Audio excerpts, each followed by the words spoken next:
Look, I'm unstoppable. Forget your defense, nothing but an obstacle. Run it back, switch it up, call it audible. Serving up them Hail Marys till the game over with the showstopper. So hot, you gotta blow on it.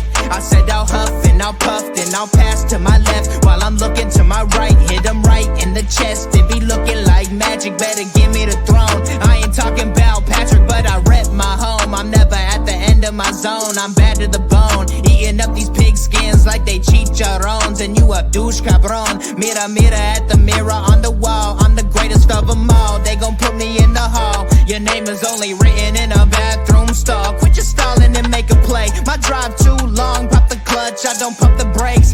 I know what it takes to gain the muscle, get rugged. These butterfingers be fumbling. Squash the scrimmage and rub it in Robitussin. How I give them concussion. They seeing double, they rushing and pass the shovel. The dirt and rubble, I bury them under it. Stay in your huddle and get 10 yards back. Never turn your back. I'ma pull your flag. I go full contact. Out punch, out kick like a shotgun blast on 1 out snap. It's a fact that I'm unstoppable. Forget your defense, nothing but an obstacle. Run it back, switch it up, calling audible. Serving up them Hail Marys till the... What up, what up, what up? It is the Horseshoe Mob Podcast. Half of us only here tonight because the other half couldn't make it, but we know that there's lots to talk about, so we had to continue on. This is the Horseshoe Mob Podcast. My name is Harish. I will be your host tonight, and Austin will be joining me tonight. Austin, how you doing, man? Yeah, I mean, I'm doing good. Not thinking about the Colts. Season's over, so I'm good. Awesome. What is one word you're feeling right now? Disappointed. Okay. No, I think that's fair. I think if I were to describe one word, it's confusion. I think I am confused with the state of this franchise right now, and where we are, where we're going, what we did this year. I think I don't know if this was a leak or not, but somebody said that oh, do you know Mike Mitchell? Do you remember Mike Mitchell? He was in like a safety for us, right? Yeah, a while back. I think he was also a DB coach for us. Could be. He's been going off on Twitter. I actually followed him. He's really he's really a good follow. But he mentioned that there's no vision inside that locker room. Like there's no vision in the organization, right? Kind of talks about like what I've said over the course of this year is there's when it comes down to like the field level, there's 22 guys that are playing. It's not a team. There's just 22 guys that were put together to play on the field, and that shows in the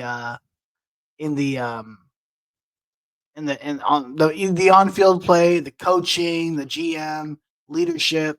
It's very telling where this organization is right now. But anyway, we'll get to all that, a lot more. Hope you guys are doing well. Thanks for joining us in the chat tonight. Our normal Sean. What's up, Sean? How you doing? Sarah, how are you? How are you doing? Adam J, thank you for joining us again. Kind of, kind of joining us again while the Colts kind of clean house. Yeah, Sarah says, I wish we did a full house clean. That's what this franchise needs, which is another reason why I'm confused. I don't know what they're doing. Like again, we kind of talked about it last week from the top all the way down. Should have cleaned house. Good luck to your Longhorns Friday, Harish. Yeah, that'll be very interesting. Hopefully, we can produce a better pass rush than Austin's Tennessee Volunteers. Yeah, if we can, I think we'll be just fine. Actually, I actually think there's a lot of recency bias with Ohio State. What they've done the last two games is not who they are. And so I think that game's going to be a lot closer than people think. If you want to know what my prediction will be, find out Thursday night with my boy Tim Wayne on the Longhorn Fan Battle podcast. We will preview Ohio State, probably the biggest matchup, the biggest game in the Steve Sarkisian era. And again, another opportunity for Texas to take an early leap because I don't think many of us had them winning the national championship game. Getting here was probably the goal for this team, for me anyway, was to get back. And you do it, create some consistency, which I think they've done. So we'll see. Join us Thursday to figure out where we are. All right, let's get started. Before we do, as always, fanbattlesports.com, where you can get the latest and greatest from the AFC South, including the Colts, Texans, Titans, and Jaguars, who will all be out of the postseason after this week. Fanbattlesports.com. If you're interested in starting your own show, hit us up with the contact us link. Let us know. Get all your information. We will set you all up. We also do news articles, previous episodes. We've got a whole bunch of stuff coming. Fanbattlesports.com. All right, Austin. It's me and you. It's you and me. Let's get started. The name of the episode, of course, is Colts Clean House, kinda. I think we just start here. I think, we'll talk a little bit about the game on Sunday. It's just another game that we played where we Jonathan Taylor goes off against the Jaguars and he finishes the season off with 1,400 yards, and make of that what you will. But then the post game comes and you see Jim Irsay rolling off. Hopefully he's doing well, and you wish him the best. But the first bit of news, and I know this is where we'll start, but the first bit of news that comes out is Chris Ballard and Shane Steichen are retained. Probably less than 4 hours after the game, right? So what are your initial thoughts? First off, your reaction to what happened, and then second off, what are your thoughts based on that news? Yeah, I mean, whenever I saw Jim Irsay tweeted a letter to the fans and then saw he believes in Chris Ballard, like nobody else believes in Chris Ballard anymore but him, I think. Yeah. And it's like you said, it's confusing. It doesn't make sense. We haven't won the AFC South, which has been terrible for the most part in 10 years. Yep. I don't remember the last time we won it actually, but at least 10 years. And he's just continuing to bring the same guy back that said if how he does things doesn't work and it gets him fired, then so be it. So he's probably not going to change the way he's done things. And it just doesn't make sense coming from a guy who told us 2-3 years ago that he's going to produce at least 2 Super Bowls in this decade. The decade's about half over. So we got a lot of work to do to get those 2 Super Bowls. That's crazy. The specific words that he put out a statement, right? Obviously, which is fair enough. He says, I've been evaluating our entire operation. I believe in Chris Ballard and Shea Steichen and our collective ability to make the improvements needed to take us to the next level in 2025. That was the exact statement. What is the next level for this team? Like, based on where they are right now, what is that next level for you? I'd say winning the division. What would making the playoffs, like, let's just say they get second in the division again, would making the playoffs make you happy? And would you count those 2 one in the same? I would say making the playoffs would be good. Like I wish we made the playoffs this year. Yeah. But like I wouldn't put it on the same level as winning the division because we have made the playoffs, which the last time we made the playoffs was 2020 with Phillip Rivers. So like we have done it. It's been a few years now. So I just personally wouldn't put it on the same level as winning the division because it's been so long since we have. Yeah. But I mean, I would be happier than I am now if we made the playoffs. Fair enough. No, I would agree with that. I think that next level is, winning the division. I think for me, it's make the playoffs. Do something that is more than 9-8, right? Give me a 10-7 and make the playoffs. Give me 1 second. All right, thought I had to do something and that is more than 8-9, 9-8, because that's what Chris Ballard has turned into the Marvin Lewis of GMs. And for those of you guys You should, like, our generation knows like very well who Marvin Lewis is. He was the Cincinnati Bengals head coach for like what 15, 16, 17 years, A and all long they did time. was go 8-8. Yeah, kind of like Jeff Right? Fisher too, like with Oh the yeah, Jeff Titans. Fisher is also synonymous for that. Yeah, no, for sure.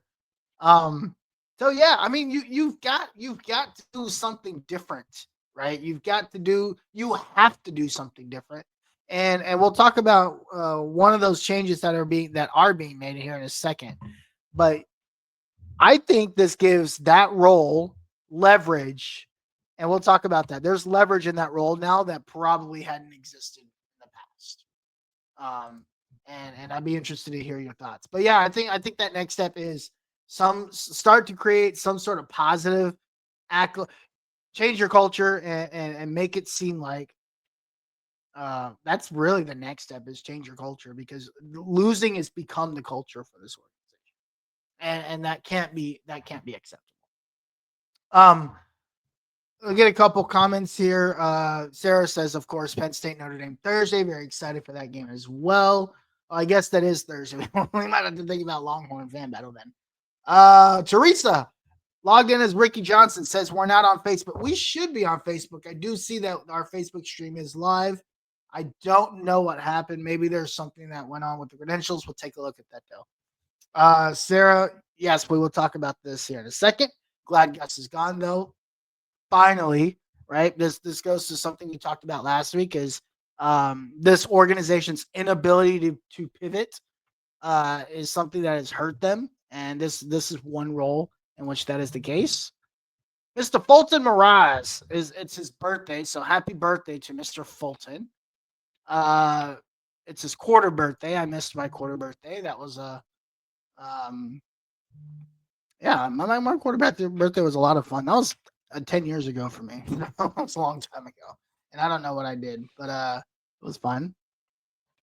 Bowder is trash. I'm done with him. Yep, I think we all feel the same. Of course, happy birthday, Mr. Fulton. And at least Zaire came out and said something today. What do you think? Did you see these comments by Zaire Franklin? I did see the statement he put out. What do you think? So I'm glad he said something. Like it's better than him just being silent because he was getting a lot of hate from a lot of fans Yeah, and media and just everyone saying, he's being childish, being petty, which we knew that's kind of who he is. Like he seems like a petty guy.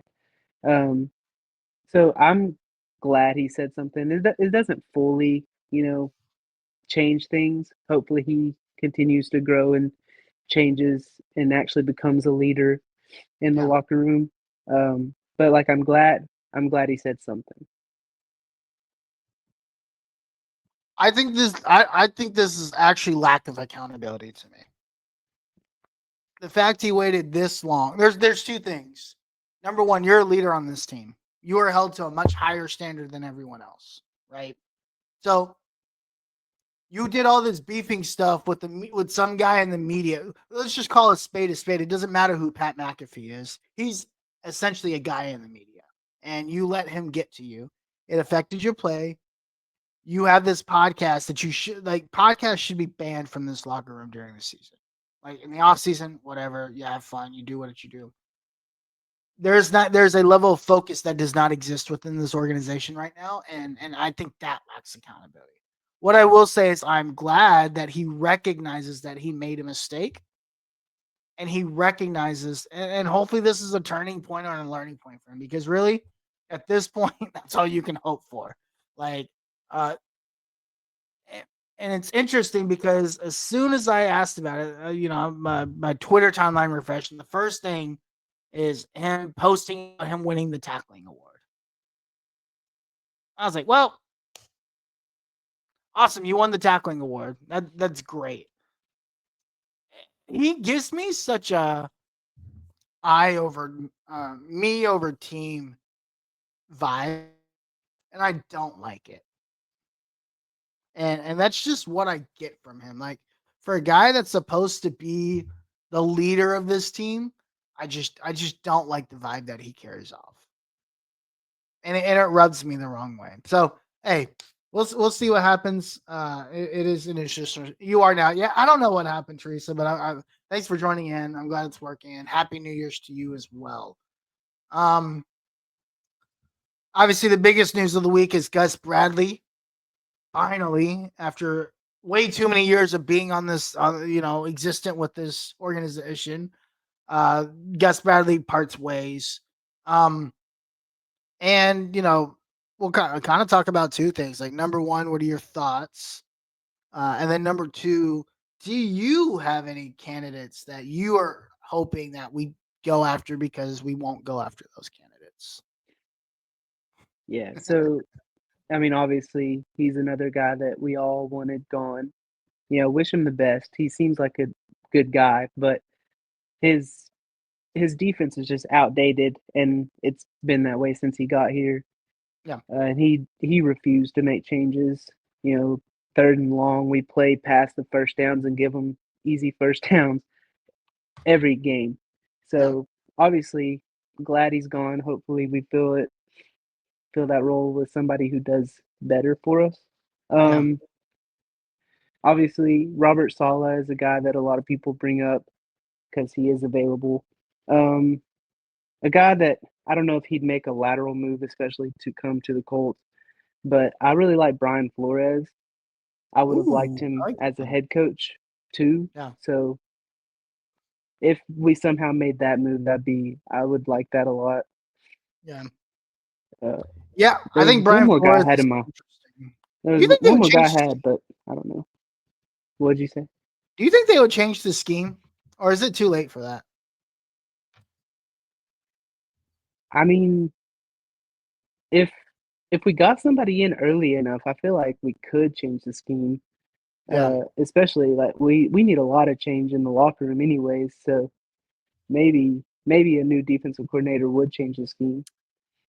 Are there any like players you would keep? Let's just say you go to a 3-4 or even like a 3-3-5 defense, which you don't see a lot of 3-3-5 in the NFL. You probably see 3-3-5 sets. You don't really see a lot of 3-3-5 schemes. Is there like any players in the locker room you would keep if you were to make a transition to a 3-4 defense? Um, I mean, there's obvious ones like you don't want to lose a guy like DeForest Button or Grover That would be Stewart. the main ones, or Stewart, right? Um, I mean, at this point, I don't really care who they keep or don't keep. Okay. Uh, because I mean, like I said, there's just a lot of change that needs to happen. Our whole culture, like you said, is screwed up. So I don't know. Yeah. Yeah, it's interesting. As I go back and as I think about like who is out there. First off, thank you. Finally, Gus Bradley's gone. I don't think Gus Bradley was the main issue, but again, the coaching has to have accountability if the play on the field is not there. Yes, players miss tackles. Yes, but at the end of the day, in this regime, what we've known is that the coach is the first scapegoat. So that's already done, right? Congratulations, Gus Bradley. You are the scapegoat of 2024, 2025.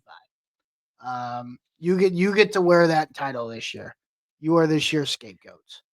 Now, secondly, I agree that there's a lot of players that just need to go on this defense. I wouldn't be opposed to trading the podcasters. I wouldn't be opposed to making some changes in the secondary and going and being a little bit more aggressive on the defense. Um, I like Jim Leonard. I know that's a name that's been mentioned a lot. I didn't even think about Jim Leonard. You think about like a 4-3 scheme and guys that a guy that's very very aggressive in his play calling and defensive schemes. I think Jim Leonard would be awesome coming from Denver. Obviously, Robert Sala comes to mind because I loved Robert Sala as a DC. Robert Sala is one of those guys that's like he didn't work out as a head coach because not everybody works out as a head coach. Like that's okay. That's not a bad thing. But Robert Saleh is a hell of a defensive coach, and if you can put him back in a position where he can just focus on building a defense, I think it would be great. I think the problem with Robert Saleh is you have to be willing to allow Robert Saleh to come in and evaluate this roster, and you have to be okay to make changes because he's not. I don't think he's going to come to a situation where Chris is like, "Yeah, this is the roster you got. You're just going to have to do the best you can." I think, I think whoever the DC is in this scenario has a lot of leverage. In that they can say, "Okay, hey, I'll come here, but I get to have, you know, I don't know, 60% say in the defensive roster because you guys, if you screw this up, you're done. And I know that, right? And obviously you don't say it like that, but you know, that's just realistically where the GM and the head coach are right now. What do you think? Yeah, I mean, you have to hope that's what happens. Like whoever comes in is going to have say on who they have on their defense. Yeah. Because like truly, Chris Ballard did Gus Bradley wrong. He Yes, didn't he put did. pieces. He didn't give him the guys that he needed to run good defense. But also, like I said, his scheme was just outdated. Yep, fair enough. I think it's definitely on the both of them, and when it's on the both of them, that means it's on you because you're lower on the totem pole. So, yeah, I think that'll be interesting. Robert Sala's interesting. Jim Leonard's interesting. Um, whoever runs, let's see, who's that other defense I really like? I actually kind of like the Chicago Bears scheme. I just don't like the coaches. So you know that's an interesting system out there. Any kind of like aggressive blitzing defense that you could bring in with an aggressive edge rush, I think is what you need. Because I actually think our defensive line's not bad. I actually think they have a lot. What the thing that puzzled me the most about our defensive line was specifically the fact that Latu played in coverage so much. Like that blew my mind. Like why did we draft this guy in the first round And to go play coverage? also, Bradley kinda limited him in his snaps. I Yeah, feel like if he was out there more rushing the quarterback, he would have had a few more sacks than he had and a few more for pressures sure. too. Yeah, no, I But he agree was with like off the field Yeah, more than he was I on don't it, it know. seemed I like. don't think he had a lot of opportunity, and maybe the wrong guys are being held accountable. Maybe the coaching staff doesn't know what accountability means, because it was definitely not being had in the right places. But um, yeah, it looks like let's see. What do you think about this? The true leaders of this team are Defo, JT, Kenny, Big Q, and Michael Pittman Jr. Would you consider Michael Pittman Jr. a leader of this team? I know you really like the guy, but like, you think about like a leader. Would you really think Michael Pittman Jr. is a leader of this team? I feel like he can be and he has been, but he's Moments. not consistently a leader on the team. Like I feel like he's to himself a lot, which a Yeah. leader needs to be outspoken more. So I think like his I feel like he personality can shows be. that too. Yeah. Like moving out into the boonies, being in the farm. Not saying that that's like the end all be all of what your mentality is, but it's like from an outsider's perspective, it's like yeah, he wants to go live out on the farm, kind of be out on his own.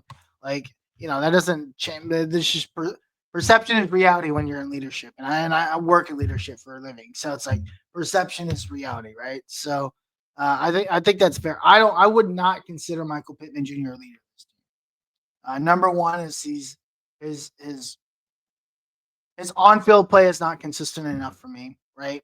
Number two, his vocalization or whatever method you use to be a leader is not consistent enough for me.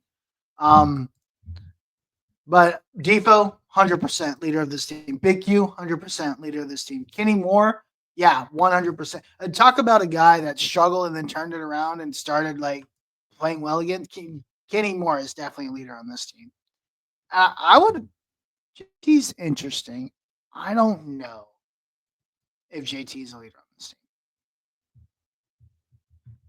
It's hard to say. Yeah, he's definitely like you could argue one of like the best player on the team, especially Yeah. offensively for sure. Oh, Um, 100%. but yeah, I mean, vocally leadership, I don't know that he is that guy. Yeah. That's an interesting one. JT I would think even less than MPJ. Like MPJ has moments. I don't know if JT even has moments of leadership on this team. I think he's a follower more than a leader, which is fine. I think that's okay. You need followers, and you need really high performers to be really good followers as well, because you have to have those type of people that buy into the culture. Which I don't know if anybody's bought into this culture, but that's a different story. Yes, Teresa says bye, as in bye to not bye to us. We're still here, but bye to bye to Gus Bradley. Jim Leonard would be good. I agree. I think Jim Leonard's a very interesting choice. Oh, what about the Raiders coach that got fired today? What do you think Yeah, about that's him? what I was thinking. Antonio Pierce. Pierce. Yeah, Pierce. I think he'd be a good option to look at. He's another guy kind of like Saleh, good defensive coordinator, not so great coach. Yeah. So I mean, I feel like that'd be a good hire if we ended up with him too. Okay. Yeah. I would not be upset at him. Right. Again, he's you gotta maybe he says, hey, I want Max Crosby, Chris. You're about to get fired. Go trade for that guy. Maybe he does Yeah, that. And, you have Max Crosby and Latu. There you go. The defensive line, the edge rushers are fixed. That's simple. I wish it was. Ballard and Reich has twin contracts through 2026. If fired Reich, why is Ursay so set on keeping him? I think Ursay, honestly, Teresa, I think Ursay knows once he fires Chris Ballard what that means for him. And I've said this a multitude of times, and Austin, feel free to chime in here. I think once Chris Ballard is either gone or fired or whatever Chris Ballard does, Jim Irsay will then realize that it is his turn to give up this team. yeah, I agree. And I think it's time for both of them to go. Honestly, like I Yeah, said before we started, I feel like Ursay would do better if he just focused on himself and his health, and just give up the football operations to his daughters. I agree. Um, but he's wanting to keep it going, so here we are. Yeah, I think it's more resemblant of that kind of like you said, like focused on his focus on himself in the wrong ways, which is projecting towards the organization and their lack of. Listen, we could wake up tomorrow and things change. It is very possible that they could wake up tomorrow and like Jim's like, yeah, I'm not doing this anymore, and then whoever comes in, the daughters, you would imagine say, yeah, cool. Neither is Chris Ballard. Let's move on. Like it's very possible. I guess maybe we'll just hold on to that hope. But yeah, I think that's why Ursay's set on keeping him because he understands what that means for him. The guys that keep on defense are more Jalen Jones and Carly's, Stewart, Latu, Defo, Grover. Sure, I don't have a problem with that. I wouldn't. I'd keep Stewart because of his special teams ability more than his defensive ability. Um, I like Jalen Jones. I'm a big Jalen Jones fan. I think he took his step this year. And I think he can continue to grow as like a third corner, like a depth corner, but I don't think he's um I really think Jalen Jones or sorry, I don't know if Jalen Jones is like a starting level, but he is a very good depth piece. Salah, of course, we've said that.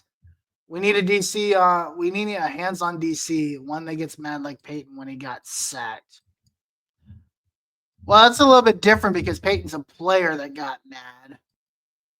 We need a DC that just holds guys accountable, doesn't let guys go on podcasts and say stupid shit. Like that's what we need. We need somebody on that staff to hold somebody accountable. I think that's what we need.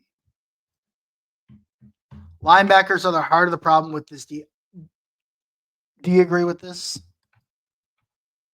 I think they have been a big problem. You could Yeah, argue part of the problem. I like this comment. I think I would agree that the linebackers are probably 70% of the issue. Um, their lack of leadership, their lack of ability to communicate on the field, just lapses. Like, you remember on Sunday there was this. Was it? I don't know if Titans got a touchdown. Not a Titan. The Jags got a touchdown, but EJ's speed maybe was kind of like in coverage and just kind of like in la la land and When he react was guarding when BTJ. Yeah. And the BTJ gets like a first down or that's the one where he Should have been. almost It got. should have been a touchdown. Yeah. He almost got. And I'm just like, wait, what are we doing? Like, like those are the things that this deep. Yes, I think the linebackers are a huge problem. Again, I would not be opposed to trading these linebackers. You need to find a way to get off of one of those contracts because they're terrible. EJ Speed is a free agent this year, Oh, so good. Stay free, my guy. Stay free. And then you but need to we get off we that Zaire re-signed contract. we re-signed Zaire. I think last off season. I think that's right. And it was a terrible contract to give him. It was the make it get us excited about nothing Chris Ballard contract that he got. The sympathy contract is what I like to call it. Pittman played through injuries. Listen, I'll give him all the credit in the world. Hey, who knows? But I've also said if your back is hurt, don't play through back injuries. Like you can't hurt your back. Like that is one of the rare scenarios where I'm like, stop picking this team over yourself. Like Yeah, back injuries are we very learned dangerous. through Leonard back injuries are no Yeah. joke. He doesn't play Leonard since that back injury hasn't really played again. It basically ended his career. So I think I think that's actually like a version of selfishness versus leadership, right? Where it's like, I'm going to do the best thing for the team because I know the team needs me to be healthy. And if you come out and say, dude, this guy has a back issue or he's got back spasms or whatever, right? I would have respected it. I was like, dang, well, that explains a lot, right? It explains why he's walking on routes or whatever he was doing. And that's another thing. Like, if you're going to go out there, you're going to be expected to give 100%. That's the reason why you're out there. So, I would disagree. I would disagree that playing through injuries makes you a leader.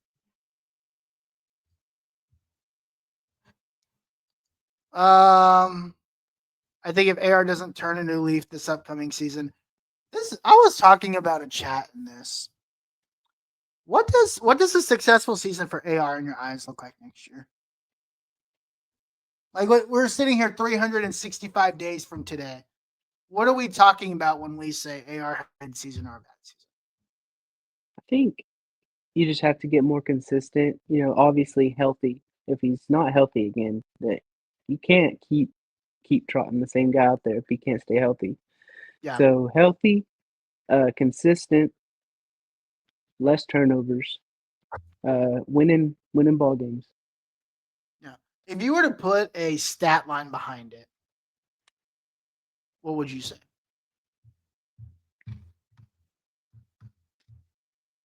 Uh, we'll say like I'm trying to think of like a a good stat line, but not like impossible to reach. Yeah. Like maybe 3,500 yards, 25 touchdowns, like 12 interceptions. Yeah, let's just say he gets 10 rushing touchdowns, right? Because you tush push or he like has Yeah, his QB out. So 35 total. I think that's very reasonable. 2,500 yards and 30 touchdowns, let's just say, right? 30 total touchdowns. I think that's a successful season. Here's one thing I will say about AR, especially since he came back from getting benched. He does impact winning, yeah, I right? agree. But what he doesn't do is he doesn't consistently he doesn't impact winning throughout the game. He's impacted winning at times and points and moments in the games. And I think that consistency within a game will turn into some of these stats we're talking about, right? Like 35 total touchdowns, less than 10, like less than 12 interceptions, right? Or like 9 interceptions. No more than no, maybe no less than 5, but like no more than 8, right? Just turnovers, right? Like you've got to be able to take care of the ball. You've got to improve some of that short range passing because that's what gets you those big. These guys, listen, these guys to get 4,000 yards, they're not chucking the ball down the field 100 times a game. These guys are throwing 5 yard slants, 5 yard drag routes, and they're letting their receivers or running backs or whoever just run down the field. Like that's literally what they're doing. They're getting 5, 6, 7 yards per throw or per catch or whatever you want to use. So Yeah, I think his short game needs to improve, but yeah, I would say like 35 touchdowns. Um, yes. Josh did take 25 off. What's up, sick? I believe Josh has been working a lot, and so we gave him the night off, and we are flying the duo tonight is what we're doing. I definitely agree that isn't making you a leader to play hurt. No, yeah, and we talked about listen, brave, awesome. Like to play through a back injury is very brave. That doesn't make you a leader. I'm sorry, it really doesn't. And depending on the injury, it's more of a detriment than it is a like a leadership quality. Okay, AR says he's got back problems. Do you suggest we set him 100%? That's your franchise quarterback. Yeah, you like if he said he had back. Look, the AR injury situation is very frustrating, but you have to sit him. You have to. Like that's your franchise quarterback. You want to go Andrew Luck all over again? Say, sorry, man. I know you have back spasms. You got to go out there, bro. We need you. We can't throw for more than 10 yards without you. Like even 50% of the time we can't do it. So yeah, I know. I definitely don't. What I will say, would you call AR injury prone? Uh, I mean, he's definitely trending towards that. Yeah. It is very concerning that he's only played 11 out of a possible, was it 34 games? So basically, he has played less than 50% of the potential eligible games that he could have played in. That to me is like border, like maybe like 2 miles from the borderline, like injury prone. Yeah, that's what I'm saying. He has to stay healthy next year, or So like we can't just keep going back to him and like right, putting our trust and faith in him staying healthy after yeah, that. I would agree. 3,000 yards, 55 to 60% completion percentage, 500 yards, and 25 total touchdowns. How many wins would this stat line get us? Let's just say the defense is mid, not even like because right now it's bottom of the league. I could say 10 or 11. I think so too. I think that gets you 10 or 11. Now you're taking pressure off of Jonathan Taylor too, right? Yeah, Like I mean you're getting that gets you he's in the getting playoffs. 500 yards. Yeah, if he's getting 500 rushing yards, that takes a lot of pressure off of Jonathan Taylor. Um, I think this is like it might even depending on your schedule because it's a second place schedule. I don't know what that schedule looks like right now. I could 12 is maybe even possible. Like you can push some of those games, right? Because the Colts also lost a lot of one possession games this year. I think they were like 1-6 or something ridiculous like that. So, um, Sarah says 3,300 yards, 24 touchdowns, and 10 interceptions, 400 yards. Yeah, this is right in that wheelhouse. 30 touchdowns and about 10 or less interceptions. I would agree with this. Jackson Dart. I am a big fan of Jackson Dart, and I think he fits this system perfectly. Jackson Dart makes me nervous, but like in the fourth or fifth round, I mean, I'm good with taking a flyer on him for sure. I think you need a younger backup too. I don't think you need to go get an old geezer anymore. I think we're done with that experiment, the geezer experiment. I'm done with oh we have veteran. No. Go get a guy that's going to make AR push AR to compete. Not he doesn't need a mentor. He needs somebody that's going to push him and challenge him, and that clearly was not Joe Flacco. 6 says 10. Colts organization has a record of playing hurt players. Luck, Manning, Vinatieri, and more. They're known for it, yes. And also the medical staff on this organization has been terrible for years, and it has never been fired. Another instance of lack of accountability in this organization. That whole medical staff should have been fired after Andrew Luck retired. Like I would have started from scratch there because that's where all this kind of maybe even after Manning was hurt. And then finally, AR is set to play all 17 games. If he's set, 60+% completion percentage, 3,200 yards passing, 700 yards rushing. 30 touchdowns and less than 10 picks. Yep, I think that's pretty fair. All right. We kind of went off on a tangent there, but um got to talk about the game a little bit. The Colts defense led the league in missed tackles. Um what are your thoughts on this? I mean, I'm not surprised just watching every single game, seeing all those missed tackles. It sucks. Yeah, That's why I'm hoping whoever we bring in at defensive coordinator will help us teach us the basics of tackling. do something different. Um Yeah, I think the other piece of this is like you've got to teach a new technique. You've got to do something. You've got to do something different. So we'll see what happens with that. I don't have really too much to say about that. Chris Ballard gets another chance. We kind of touched on this. If there's one thing, Chris Ballard, so he has a 9 a.m. presser tomorrow. What are you hoping he says? And what do you think he's actually? I already know. What do you think he says? I think he says the same thing he said the last 8 years. He'll take the blame. Uh, he should have done more, but he does whatever he does, and whatever he does, if it gets him fired, so be it. What I wish he would say is something different. Yeah. Tell us that he's going to go and make some changes, do something different than he's done the last 8 years that hasn't worked.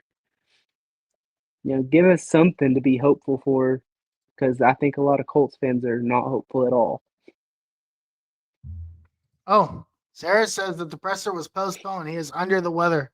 Not feeling good, apparently. Whoa. Conspiracy theory. Conspiracy theory. Whoa. Is there a change of So heart for Jim Irsay? we're gonna wake up and he's fired. Is there a change of heart? Conspiracy theory. Yeah. Justin Fields would actually be really intriguing. I don't know if the Steelers give him up though, but he would be really intriguing. Josh Allen's most receptions by a wide receiver in the first 2 seasons. This is probably Ballard's best pick since Darius Leonard. Like we're talking about like deep pick. Nobody thought anybody of him pick. I think it's Josh Downs. Like everybody knew who Jonathan Taylor was. Everybody knew Michael Pittman Jr. because he went to USC.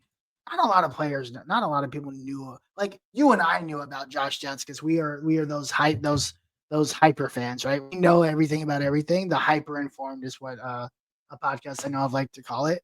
But your casual Joes don't know who Josh Downs is, right? And if you look at that, this was probably the best pickup since Darius Leonard, Shaq Leonard, whatever they call him now.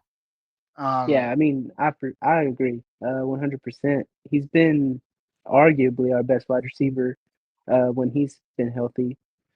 I mean, he seems like he's always open, and he has really good hands. Yeah, I mean, Yeah. I think he's going to be great for a long time. Yeah, and somebody forced Reggie Wayne forces this, right? As Sarah says, this was a Reggie Wayne pick. Reggie Wayne forced this pick on Ballard, and there needs to be a lot more of that because Chris Ballard's draft history over the last 5 years has been atrocious.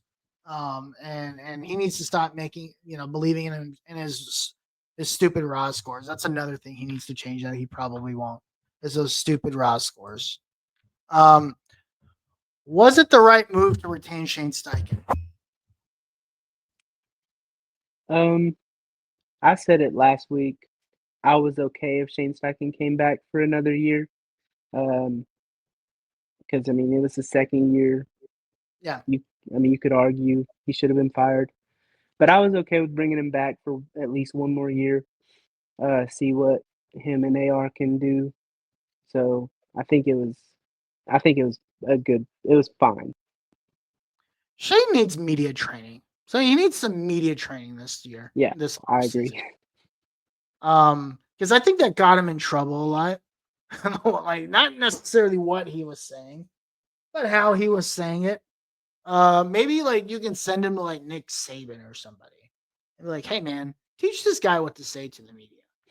Because golly, man, that was he got in front of those things and half the time he was just waffling. I didn't even know what he was saying. And then the other half of the time, like he would piss everybody off by what he was saying. Like it's just so he just needs, and he's fallen to me. I don't think it was the right move because I think he fell into that category of great OC, horrible head coach. I don't Yeah, and think he I think that's fair as well. yeah, Like, I don't think he understand. Listen, there's a different skill set that's involved when you go from like any coordinator to a head coach role, right? Like all these head coaches that are unwilling to not call the plays, right? Your job is not to call the plays, dude. Your job is to be the head coach and manage this team and lead this organization and franchise. That is your job.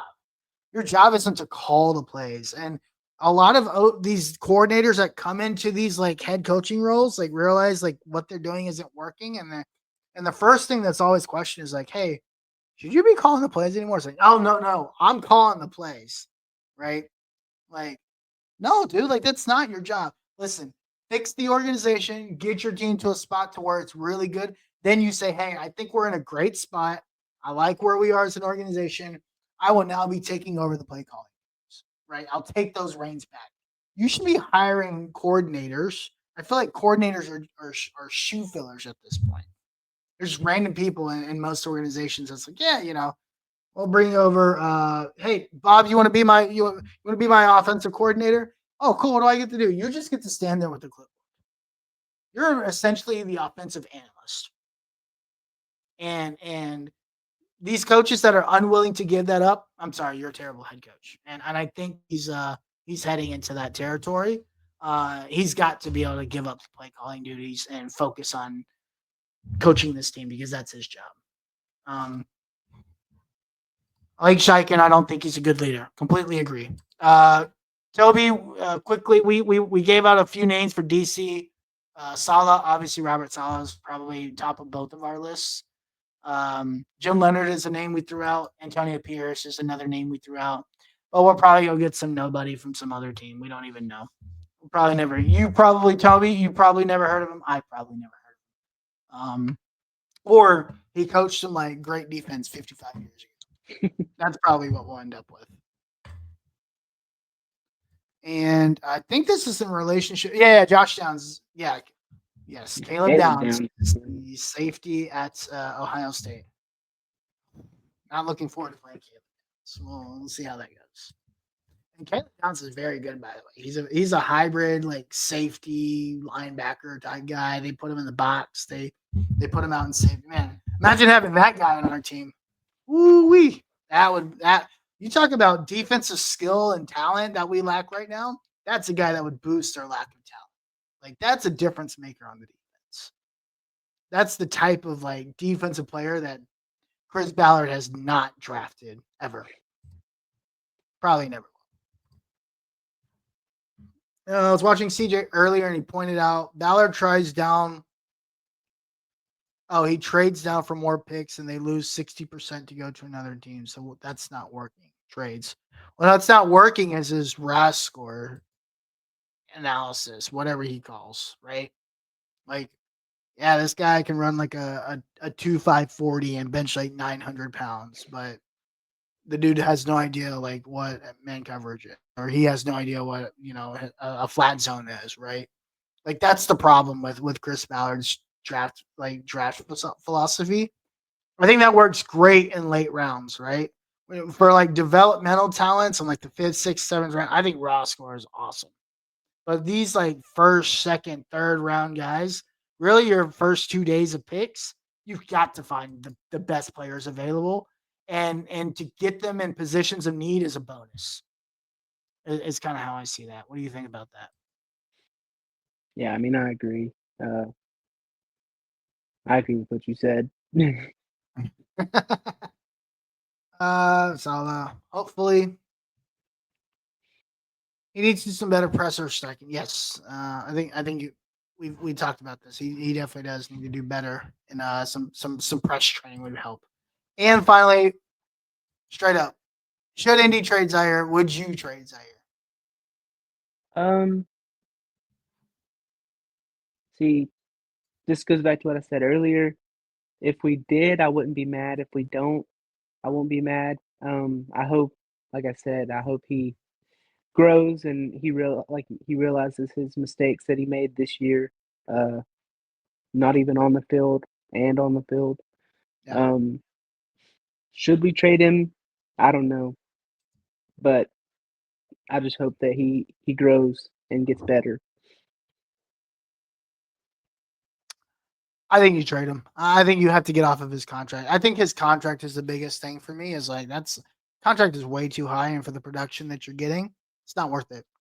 And how old is he? Do you know? I think he's 28. He's too old. Like, he's in the prime of his career, and he missed like the most one of the most tackles on the team. I think like that's a lot that you're paying a 28-year-old. So he'll go into maybe probably go into next year 29. Um, Something like that. that's that's quite a lot. Um, but yeah, that's interesting to see what happens. The linebackers are the biggest problem in this defense. So somebody, yeah, he'll be 29 in July according to Sarah. That's pretty old. Um, needs to do okay. Sarah says, do you have anybody in mind? Just well pre-draft talk. Like, who's your number one guy that you hope the Colts get? I really like the Warren dude from Penn State, the tight end. I do. Yeah, Like if we got him at 14, I would be happy. Um, but yeah,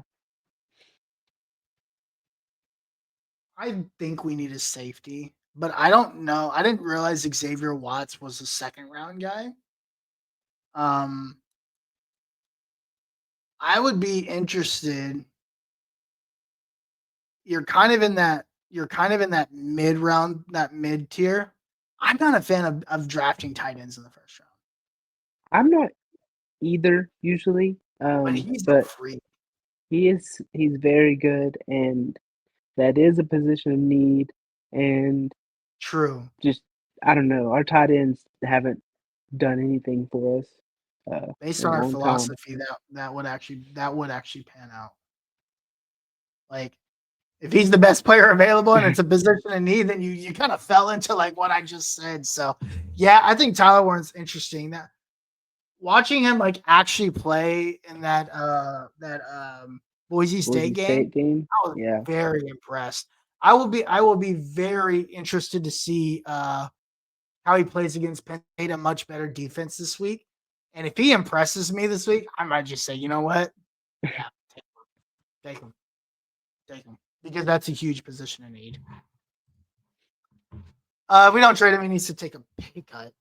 Okay, yeah, I would agree. He either needs to do that or restructure his contract. Let's get this last thing here, and we'll finish out with the things. Alec Pierce leads the team in yards and touchdowns. What a season from him. His third year in the league. Or no, his third year. Yeah, his third year in the league, right? I don't remember. It's either his third or his fourth. Oh, I thought it was. I was hoping it was his third. Um, Alec Pierce is he just finished his. Oh my gosh! Apparently, Google doesn't know either. Um, I'm sure somebody in the chat will tell us, but yeah, I think it was his third year in the league. Yeah, he just finished his third year in the league. I think it's like a huge leap this year.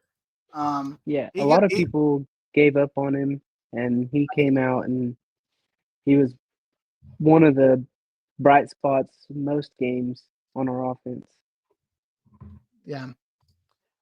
I think he goes from, and it's not even like he didn't catch significantly more balls, right? He only caught 5 more balls this year than he did last year, but his yards per catch skyrocket, right? Yards per reception goes from 16 to 22. That's insane. Um, yeah, no, I think I'm sold. Like he showed me beyond, and he didn't only catch deep routes, right? He caught a lot of different balls this year. Yeah, I thought he definitely impressed me this year. So shout out to Alec Pierce, led the team in yards and touchdowns. It's awesome. You're gonna need him next year too, right? Um, that's a guy that you're gonna need to continue. If he could continue to stay and play at that level, and Adonai Mitchell, 80 man. Come on, bro. Hook 'em horns, bro. You got to get that taken care of. You got to figure out what's going on. Again, I mean, Alec Pierce's first year kind of looked kind of like that, where I don't know, he's kind of like, well, we thought this guy was going to be good, and he's not really doing much of anything. So it'd be interesting to see like how AD progresses this offseason, because I do think he's going to take a step. And I just MPJ to get healthy and see if he can get back to somewhat pre-back health issue form. I don't know if he ever will. I mean, back issues. I think if MPJ gets healthy, AD takes a step, Pierce stays the same, we still have Downs. That's a solid wide receiver room. It's a great wide receiver. Yeah. And they're all young. Mm-hmm.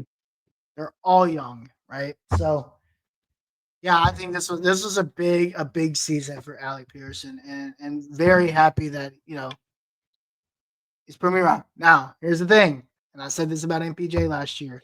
He did it once, awesome, that's great. We'll celebrate that. I need some consistency, because that's what this team lacks. I need some consistency. There's only like 3 players on this roster that has ever done anything more than once. That's Jonathan Taylor, DeForest Buckner, and Kenny Moore, right? Everybody else is like maybe Julian Blackman, but Julian Blackman can't even stay healthy, so on a consistent basis. So that is the last thing we got. We'll wrap up with the comments here since the season's over. Will y'all be back on? Yes. I think we're gonna take we might do like 1 or 2 more episodes through the month of January, probably finish out the season. And obviously, like something big comes up, we'll talk about it. And we're probably going to take a break until the draft. Like the month of March, we'll probably take a break. And then we'll come back like late March, early April, and start draft coverage. But yes, we will continue to be here weekly between the end of basically draft season all the way through. And I think we're about to be back for our 4th or 5th year. So yeah, we will be here. So stay tuned. Follow us on all the channels: YouTube, Facebook, Twitter, and yeah, we will definitely be back. Pierce balled out this year. Way to go to him. And to me, the only tight ends I'm keeping are Ogletree and Valley. I don't care. Honestly, I don't care about any of our tight ends. Do you? Yeah, I mean, truly, keep them, don't keep them. It don't matter. Doesn't matter. They ain't doing anything anyways. Yeah, I'm so disappointed in Kylan Granson, man. I really thought that was a guy that's like, I'm not comparing him to Travis Kelce, but like what you saw in college and the skill set that he had that like Travis Kelce vibe, and not even the size. It was just the ability to like catch and run and create yards per yards after catch. Just doesn't pan out, man. Mallory's hurt all the time. Ogletree, I don't even know where he is half the time. I don't really see him on the field. Although he did catch a ball on Sunday. That was cool. Yeah, I don't care what we do with this tight end room, honestly. I'd be okay with scratching it and getting rid of everyone. Yeah. Well, Ellie Cox is another guy that lacks accountability. That dude's been here for like 15 years and hasn't done it. He's actually a free agent too, so. Oh, thank God. Please don't resign. Please. So anyway, any final thoughts to wrap up the season, Austin? We'll get out of here. I said 30 minutes and we spent a whole hour together. We did good. I think we did great. Yeah, I agree. Any final thoughts? Just hoping for change, awesome. Mid-season again. Where can the people find you? You can find me on Twitter at CookieAustin2. Cool. And you can find me on Twitter at the Uncle Gandhi. I am going off on Chris Ballard and the Colts every day, trying to get on Pat McAfee's level. So please excuse me if I use explicitives, because that is how I feel right now. But next week, hopefully, we'll have all the guys back on. Ryan back, Josh back. Of course, my name's Harish. That's my guy, Austin. We are out of here. Peace. On 1 out snap, it's a fact that I'm unstoppable. Forget your defense, nothing but an obstacle. Run it back, switch it up, calling audible.